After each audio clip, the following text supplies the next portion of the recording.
Нэмэлт цагийн шинэхэн дугаартай тавтай морил. Бид хамтдаа өнгөрсөн 7 хоногт эмэгтэй лигийн аваргуудаа тодруулж, эрэгтэй хүснэгтийн байрлалуудыг илүү тодорхойгүй болголоо. Дэлхийн сагсан бөмбөг хүндэт нэгийн эрхмийг тэнгэрт үдэж, хасын хөлгүүд түнд хүндэтгэл үзүүлэн Японы үнэмлэхүй аваргуудын эсрэг эцсийн мөч хүртэл тэмцсэн. Олон үгээр юу гэв? Шинэ дугаартай хамтдаа орцгоё. Өнгөрсөн 7 хоногийн онцлог тоглолт яхаарахгүй Зүүн Азийн Суперлигийн хэсгийн сүүлийн тоглолт болсон. Японы аварга Альварк Токио болон Монголын аварга хасын хөлгүүд багуудын өрсөлдөөн байлаа. Тус багийн ялагч нь хүснэгтийн тэргүүн байранд заларч шууд хагас шгшээ шатанд шалгарх байсан бол хөлгүүд ялагдал хүлээвэл тэмцээнээ өндөрлүүлэх байлаа. Энэ боломжийг ашиглаад дуртахад тэмцээний хагас шгшээ шатанд шалгарахад $350,000, финалд шалгарахад $750,000, аваргын цомыг өргөхөд $1.5 сая $1 шагналыг хүртэх Зүүн Азийн Суперлигийн өрсөлдөөн билээ. Ахлах тасалжуулагчид хүндэтгэл үзүүлж эхэлсэн тоглолтыг Барсвалд гайхалтай эхлүүлсэн ч Ян Миллер өгүүлэгдсээр байлаа. Харин Альваркас Шута Андогийн дараалсан шидэлтүүд Себастьян Сайзын зогсоогдшгүй будагтай талбайн тоглолт энэ тоглолтод илүүрхэх шалтгаан болж байсан юм аа. 2 дугаар агаст Ян Миллерийн цаг ирж 2 минут ч хүрэхгүй хугацаа үлдээд байхад хөлгүүд 8 онооны тэргүүлтэй байлаа. Гэтэл Сайзын 2 дараалсан холын шидэлт Маркус Фостерийн алдаатай довтлогоо амжилттай болж эцсийн дүндээ Альварк Токио 93-97-гийн хацаатай ялд байгуулж цааш шалгарлаа. Себастьян Сайзын тоглолтод 38 оноо авахдаа 14 чөлөөт шидэлтээс нэгийг нь ч алдсангүй. Мөн 4 хоолын зайн шидэлтэд 100% унгаж 38 оноо цуглуулснаар тоглолтын шилдгээр нэрлэгдлээ. Харин хөлгүүдээс Ян Миллер 25 оноотой тоглолтыг дуусгасан юм. Ийхүү хөлгүүдийн твийн зүүн бүсийн өрсөлдөөн дуусж байна. Тэдэнд нийт сагсан бөмбөг сонирхогчдын нэрийн өмнөөс томоос том алга ташия.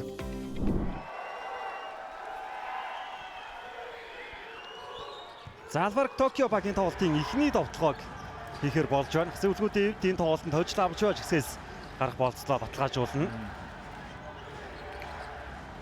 За Сайзын гарт бөмбөг ирсэн Маркус Фостер зүүндээ цэцлээ аваад холын зай шидэлтийг гүйцэтгсэн. Шидэлтэд алдсан. Сайз 2 дахь боломжийг үүсгэсэн. За Себастьян Сайзгийн жин тамирчны хувьд бол үнэхээр одоо өндөр түвшний ур чадвартай аим тоглогч байгаа. Тоглолтын нээлтийн оноо Райан Росидер Барсвалд Андо түн дээр хамгаалтыг гэж байгаа. Довтлооны цаг дуусч байгаа. Зүүн 45 дээрээс холын зай шидэлтэд амжилттай уулзсан. Баатарны Барсвалд багийнхаа Зак Барански давуулаад өгсөн нурууны давуу ялчгүй байсан. 2 оноогоо авлаа. За Альварк Токио багаас хүний илүүтэй байгаа бөмбөгийн шилжилт их гоё болсон доо. Завчин дээрээс холын зай шидэлт амжилттай болсон 2 дээр тэнцсэн. Зацлааны араас шидэлтэн дээр гараад ирсэн Андогийн 3 оноо шидэлт амжилттай болсон. Цолтын тоглолтын тэр хайлайтыг дуурай ажилласан ч юм уу тийм хүчлэг бас оруулдаг болсон байлаа шүү дээ. За энд 3-аас шидэлтээ оруулсан. Зак Барански 3 оноо. Эргээд Барсвалд 3 секунд их холоос шидсэндээ Барсвалд 3-аас энэ тоглолтод 3 дахь унгаж байна. Өчтөр тоглож байгаа өнөөдөр. Тэгэхээр ер нь бол одоо багийн яг цэвэр шидэгч байсан Маркус Фостер 3 оноо шидэлтэн амжилттай болсон. За энэ баруун 45 дээрээс бол тоглолт хийсэн цагаас оны дээдлийг тэд удаа аврагуул. За бид бүгдээ сайн мэддэг BCL 2019 онд дөрүүлсэн гэдэг ч юм уу. Бас л өндөр амжилтыг бүтээсэн. Энэ за Миллер бол эхний хагас төдийлөн сайн гүйцэтгэлтэй биш байгаа ч тэгээд 2 дугаар бас ялангуяа хөлгүүдийн 3 дугаар үе гэдэг бол ямар. За дамжуулт Барсвалд дээр ирсэн Барсвалдын хөдөлгөөн их гоё болсон. Контакттэй довтлохоо Себастьян Сайзын эсрэг ямар өндөр ур чадвар ташлаад орсон задлж байгаа юм байна. Аз 2-3-аас амжилтгүй ихтэй Чиманга 2 дахь боломжийг үүсгээд самбарт ороос 2 оноо авлаа. За нурууны өндөр болон биеийн хүчээр атлетик зайлал баг эхний 30 секундэд бол их олон шүглийн дуу дуугарлаа да. Энэ тоглолтод Шуто Андо үнэхээр шидэлттэй байна. Зарим хөлгүүдийг оноо авахаар тэргүүлж байгаа. Барсвалдын дамжуулалт Миллер дээр ирсэн Ян Миллер 3-аас. За 3 дахь үйл гарцаа авахгүй Миллерийн цаг шүү. Барсвалд авсан да. Фостер түндэр хамгаалт хийж байгаа. Доошо Чимангад атгуулсан намхан хамгаалагчдын эсрэг Чиманга солгоод ал цаграх унсаа. За үзэгчдээсээ үлдсэн өчрөд баг зэрэг техникийн асуудалгаараа тоглолтын манд дүрс. Хэсгэн зур саадлаа. Токио хүний илүүтэй тоглоонд орж ирсэндээ Аз 2-ын сайн хамгаалт байсан. 2 дахь боломжийг үүсгэсэн Фостер 3-аас шидэлтэд орууллаа. За 2 голоор хомжороо дамжуулт их хоёр нэг дохиж өнгөрөөгөө дундаа шийдсэн. Их хоёрын шидэлт амжилттай. Гой шидэлт байлаа. Миллер тойрс гарч ирсэнтэй шууд шийдэж байгаа юм байна. Ян Миллерийн 3 оноо үзэгчтэй. Хасын хөлгүүд тэргүүлэг буцаад байрсан байгаа. Осака бай будагтай дээр хумаад орсон. Сайзд үлдээсэн дундын зай шидэлт. За бүр самбардаа дунж шүү Себастьян Сайз. Дэшийн хамгаалт тунд ижгүй болоод байгаа шүү. Цэцлэн найдартай болсон. Фостер 3-аас шидсэн. Фостерын 3 оноо. Гаргаад ирж байгаа гэсэн үг дээ. Нурууны зүрх байгаа Фредерик Фиш 3-аас алдсан. Чиманга 2 тууламжийг үүсгэсэн давталгаа оруулсан. Жорди Чиманга гэж авч болно Чиманга. За энэ байрлалаас түрүүн Сайзыг бол нэг ил үргэсэн.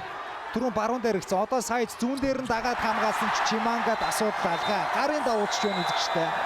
За дэш тэгээд үнэхээр ухаалаг юм аа. Тоглолттой байсан тоглогчдоо шууд Чимангагаас баруундаа цалаа авсан. Өөрөө дундаа шийдсэн Ян Миллер. Багийнхаа оног шүт андо хамгаалж байгаа. Чимангагийн цалаа ирсэн Ян Миллер дайрч ороод задарсан. Фредди Фиш сул шидсэн. Фредди Фиш хамгийн чухал Фредерик Фишиг бол хурдаар илүүрхэн гэдэг хийцүү бөмбөрөө гар буулгасан. За Барсуулт довтлогоо эхлүүлж байна. Миллер нуруугаар зүсээд гүйсэн дамжуулт эзэндээ үзсэн түүнийг нь Миллер оноо олгож өвөрлөө. Барсуултын энэ тоглолтод өгч Дэмжигч харагдаж байна. Андо Себастьян Сайз 3-аас 100%-тэй шидэж байгаа маа өнөөдөр энэ тоглогчтой. Тэр баруундаа алдсан да. Нүүрний шугамдаага завж руу гаргасан 3 онооны шидэлтэн амжилттай болсноор Алварк Токио 2 оноо дэргүүлэлтэй болжээ. Бус дотооч хижүүдээр өсөдөр ч юм уу те. Бус тоглогчдыг бол хангалттай хязгаарч чадсан. За Фишийн шидэл уг нь амжилттай болсон. Ахаа жоохон идэвхтэй хамгаалт үзүүлэх байсан уу гэсэн. За явтаа чихүү тоглолт албасаар өндөрлөж байна үзэгчтэй. Алварк Токио Японы аврагууд манай Монгол улсын хасын үлгүүдийг 96-93 харьцаатай болгож авлаа.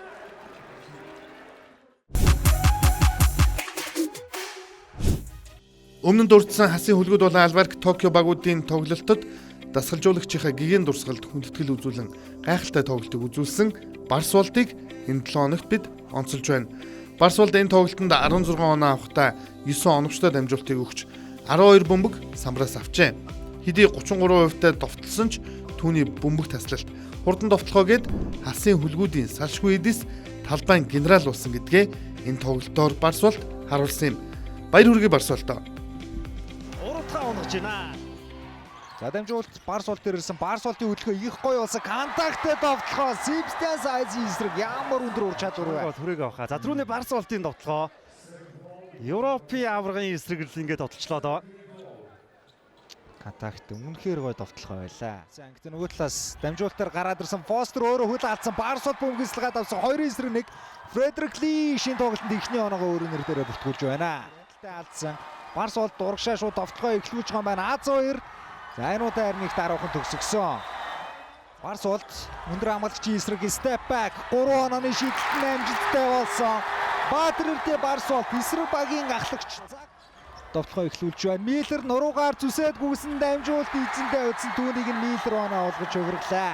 Барсуултын энэ Өнгөрсөн 7 хоногт буюу өчигдөрхөн бид эмэгтэй лигийн аваргуудаа тодруулж Улаанбаатар Амазонс баг улирал болон плей-оффын ганц ч тоглолтод ялагдал гэжиг амсалгүй аврагын цомыг итгэл төгсөргөн нэгэн шин түүхийг бүтээлээ. Үүнтэй холбоотойгоор энэ улирлын онцлог үзүүлэлтүүдийг та бүхэнд хүргэж байна. Энэ улиралд нэг тоглолтод хамгийн өндөр оноо авсан тоглогчдоор Амазонсын Амари Робинсон болон Итүүгийн Ирвсүүдийн Индранаар нэрлэгдэж байна. Тэд хоёул улиралд Pirates багийн эсрэг 38 оноо авч шилдэг тоглолт үзүүлжээ.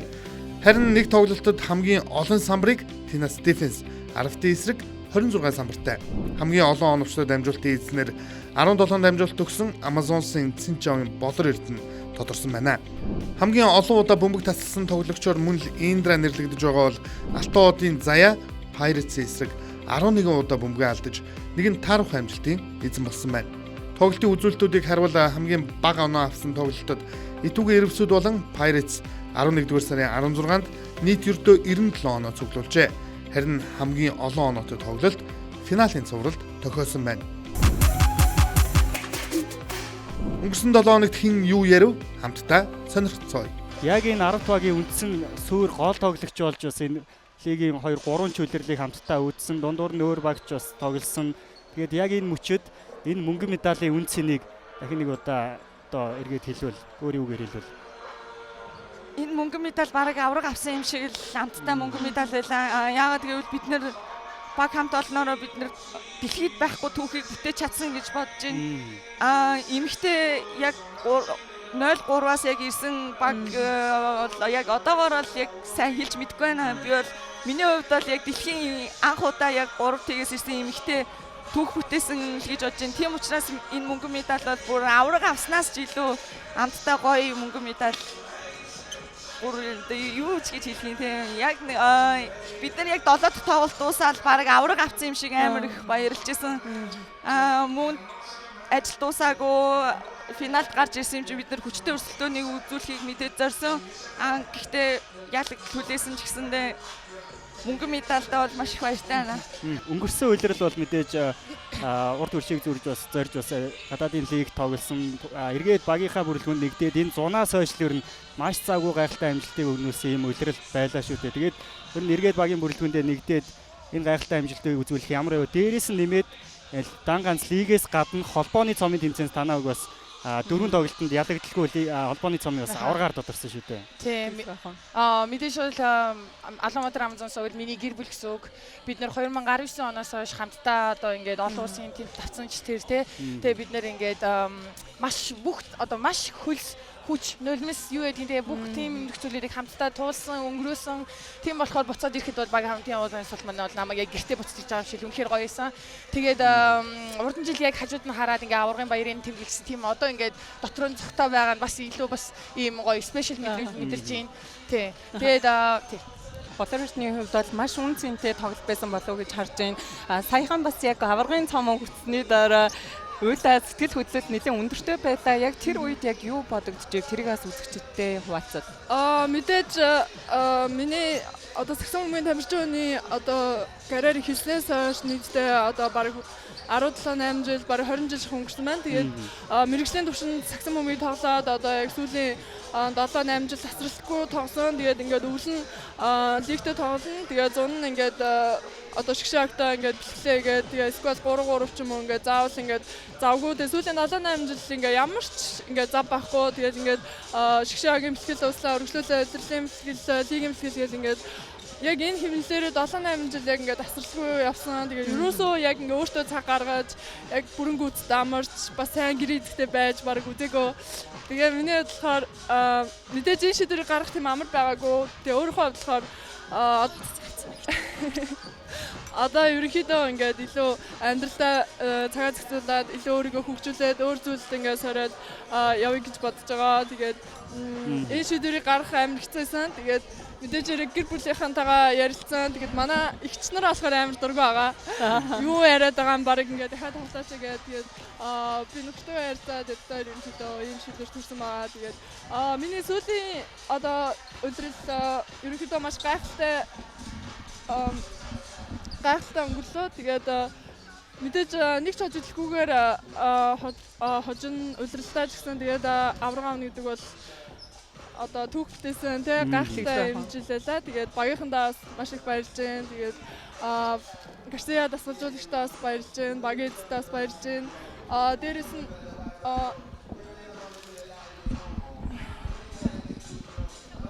намайг өдөө зэрэгтэй дасгалжуулсан одоо дасгалжуулагч дахны одоо гүржа багш маань тий хоёр багш маань цэвэр багш маань бүгдэнд нь чин сэтгэлээсээ баярлалаа. Тэгээд шавн мэдээж ирэг ингээд амжилттай ингээд автомобилд аваад ингээд явж байгаа шүү. Тэгээд та бүхэндээ чин сэтгэлээсээ багш нартай ингээд баярлалаа гэж хэлмээр байна.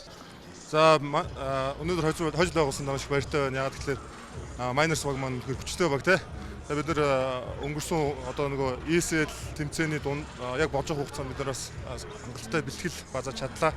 Тэгээд өнөөдөр бас бэлтгэлийнхээ үр дүн үзлээ маш баяртай байна. Тэгээд өнөөдрийн тоглолт маш чухал тоглолт. Юугаараа чухал вэ гэхээр Miners манай хоёр плей-офф ихний шатнд таарах магадaltaй. Тэгэхээр өнөөдөр бид нар яг өөрсдийн ямар нөөц болдоо тэрийг бүгдээ гаргаж тоглох хичээлээ. За удирдлагын 10 дахь хожлоо авлаа. Баяр хүргэе. Мөн дээрээс нь плей-оффын эрхийг өнөөдрийн тоглолтоор баталгаажууллаа. Өнөөдрийн сэтгэл хэрэг. Баярлаа. Тэгээд плей-офф эрхийг авсан нь баяртай байна. Тэгээд 7-оос хойш манай тоглолтгүй байсан. Тэгээд энэ тоглолтод л ер нь бэлдсэн. Тэгээд бэлдсэний өөр нөлөө дундаа гарлаа гэж бодож байна. Дархан United багийн сүүлийн 10 тоглолтыг хараад үзэхээр 6 тоглолт дараалал хожигдсан байсан шүү дээ. Тэр үед нь багийнхан ерөн сэтгэл зүйн хэр унсан, тэр үед бас хэрхэн багаараа ярилцчихсэн бэ? Яг нь төгсгөлөө хийж чадахгүйгаас болоод ер нь ойрхон тоглолтуудыг алдсан. Тэгээд ер нь хоорондоо итгэе, тэгээд хоорондоо ярилцъя. Тэгээд ямар ч тийм уур амьсгал бол нэг муудаагүй манайх. Тэ ер нь тэ. Эсрэг багийн фэнүүдийн дайралтаас өнөөдөр нэлээд өндөр байлаа шүү дээ. Тэрнээр багаараа яг эдгээр ер нь сэтгэл зүйн хэр барив. Манай коуч өчигдөр бас нөгөө бичлэг өгж байгаад хэлсэн л дээ. Нөгөө бүгдээрээ заалны уур амьсгал ч гэсэн металлын талд байна гэдэг. Өнөөдөр ч яг хэлснийхэн дагуу байлаа. Тэгээд нэг тоогоогүй. За баярлалаа. Плей-оффт нэмжилт хүсье. Дараагийн тоглолтоос амжилтсан. За ээж авдаа хайртай шүү. За баярлалаа үзэгчдээ ингээд тэгсэн хугацааны дараа Omni Эрдэнэ Miners болон Сэлэн Бадас багийнхаа тоглолтоор эргээд уулзцаая. Хүсэгтийн байрлалыг та бүхэн танилцуулж байна. Мэдээж релегацийн буюу унах бүсийн өрсөлдөөн юунаас илүү сонирхол татсаар энэ 7 хоногт эдгээр багуудын хувь заяа шийдэгдэх өндөр магадлалтай учраас тоглолт бүрийг шимтэн үзэхийг хүсье. Өнгөрсөн 7 хоногийн шилдэг 5 довтлоготой та бүхнийг үлдээе. Эх 7 хоногийн шин дугаараар эргэн уулзцгаая. Чао чао. Тоглолт сайтай байгаа өнөдөр. Насан эсрэг заслан авсан. Бүр өндөр тоглож эсрэг гарсан. Йоо батогдгийн өнөр заяа юу хийчвэ? Инхээрээс нүдэндээ идэх аргалгаа. Гүнээр сая одоо за ахаад одоо дараа нь ухрааж байгаа л харъя да.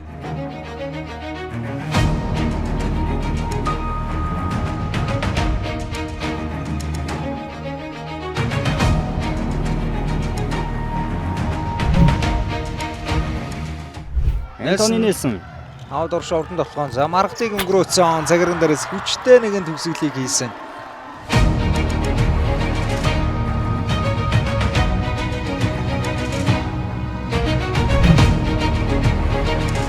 Ортамшиг сайн хамгаалсан. За энэ удаа ээлжид бөмбөг таслалт урагшаа.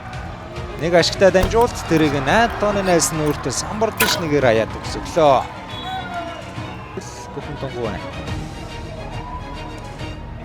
За энэ төгсгөлийн үед бол ярих зүйл байхгүй бас. Өдөө яад бас хоёр төгсгөл хийлээ.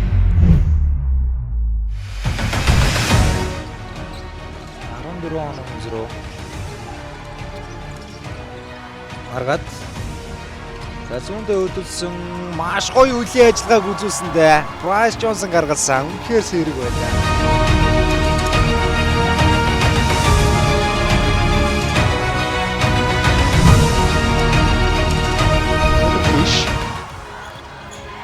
За дамжуулт Барс бол дээр ирсэн. Барс болтын хөдөлгөөн их гоё болсон. Контакттэй довтлохоо Себастьян Сайзийн эсрэг ямар өндөр ур чадвар вэ? Гангарч байна энэ зал.